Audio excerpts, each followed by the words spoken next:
आज एक बहुत ही सीधी सादी सी कहानी सुनते हैं, लेकिन उसका सबक बहुत गहरा है। चलिए देखते हैं कि कैसे हमारे नजरिए में एक छोटा सा बदलाव हमारी पूरी जिंदगी को बदल सकता है। तो इसी एक सोच के साथ चलिए अपनी कहानी में आगे बढ़ते हैं। ये एक बहुत गहरी बात है जो हमें रिश्तों और मन की शांति के बारे में सोचने पर मजबूर करती है। और हमारी कहानी का जो किरदार है, वो भी कुछ ऐसी ही उथल-पुथल से गुजर रहा है। तो कहानी का जो मेन कैरेक्टर है, वो एक ऐसा इंसान है जो शायद हम में से कई लोगों की तरह ही अपनी जिंदगी के दबाव में कहीं खोसा गया था। उसका हर दिन बस तनाव और झुंझलाहट में ही बीत रहा था। मतलब ऑफिस में काम का प्रेशर इतना कि बस पूछो मत।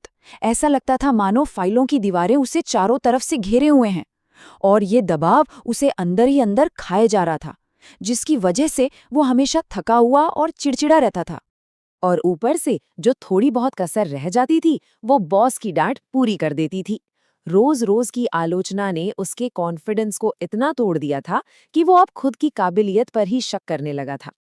और फिर होता क्या है, ऑफिस का सारा गुस्सा, सारा फ्रस्ट्रेशन वो घर आकर परिवार पर निकालता था। जो घर कभी शांति का सुकून देता था, अब वहां रोज के झगड़ों का शोर गूंजता था। हालत यहाँ तक पहुंच गई थी कि वो दोस्तों के फोन काटने लगा था, रिश्तेदारों से भी नाराज रहता था। मतलब एक तरह से उसने अनजाने में ही सही, पर खुद को बिल्कुल अकेला कर लिया था। लेकिन फिर एक शाम कुछ ऐसा हुआ जिसने सब कुछ बदल कर रख दिया। एक छोटा सा लम्हा जिसने उसके देखने का नजरिया ही पलट दिया। हुआ ये कि पहले तो उसने गुस्से में अपने बेटे को डांट दिया।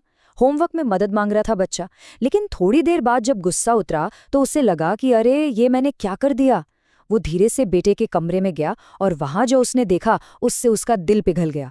उसका छोटा सा बेटा होमवर्क करते करते ही अपनी कॉपी पर सिर रखकर सो गया था।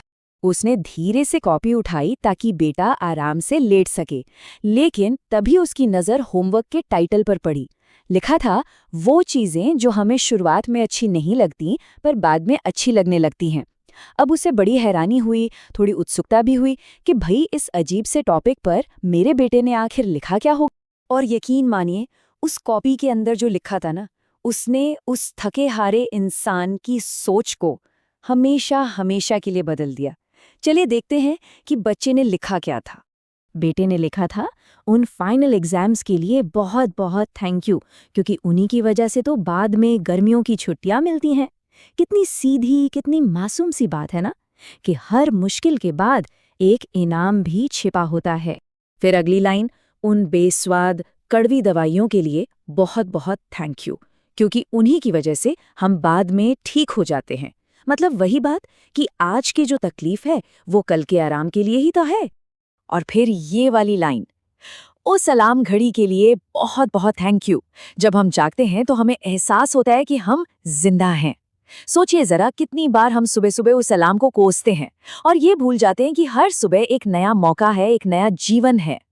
और फिर वो आखिरी लाइन आई जिसने उस आदमी को अंदर तक हिलाकर रख दिया। लाइन थी, भगवान आपका बहुत बहुत धन्यवाद कि आपने मेरे पापा को मेरी जिंदगी में भेजा, क्योंकि मेरे दोस्त के पास तो पापा ही नहीं है। बस इस एक लाइन ने जैसे उसे आईना दिखा दिया हो। उसे अचानक समझ आया कि जिस पिता होने को, जिस जिम्मेदारी को वो एक बोझ समझ रहा था, वो किसी और के लिए एक सपना है। उस रात उसे अपनी जिंदगी की असली कीमत समझ में आई। पहले जहां उसे घर की ईएमआई एक बोझ लगती थी, अब उसे लगा शुक्र है सर पर छत तो है। काम का दबाव, अब उसे खुशी थी कि अरे मेरे पास एक नौकरी है। और परिवार के झगड़े, अब उसे लगा कि चलो लड़ने के लिए ही सही, पर कोई अपना तो है। उसकी पूरी सोच ही पलट गई थी। वो अब घर के लिए, परिवार के लिए, नौकरी के लिए और सबसे बड़ी बात, जिंदा होने के लिए शुक्रगुजार था। उसने बोझ में आशीर्वाद ढूंढना सीख लिया था। तो इस पूरी कहानी का सबक क्या है? ये हमें खुशी पाने का एक बहुत ही सिंपल पर बहुत पावरफुल तरीका सिखाती है। इसे ही हम कह सकते हैं पॉजिटिविटी का मंत्र।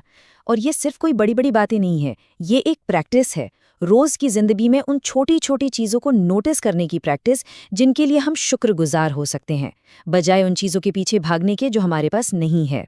तो ये कहानी हमें एक सवाल के साथ छोड़ जाती है कि आज, अभी, इसी पल हम अपनी जिंदगी में ऐसी कौन सी नेमत को, कौन से आशीर्वाद को नजरअंदाज कर रहे हैं जिसे कोई और शिद्दत से पाने का सपना देख रहा है।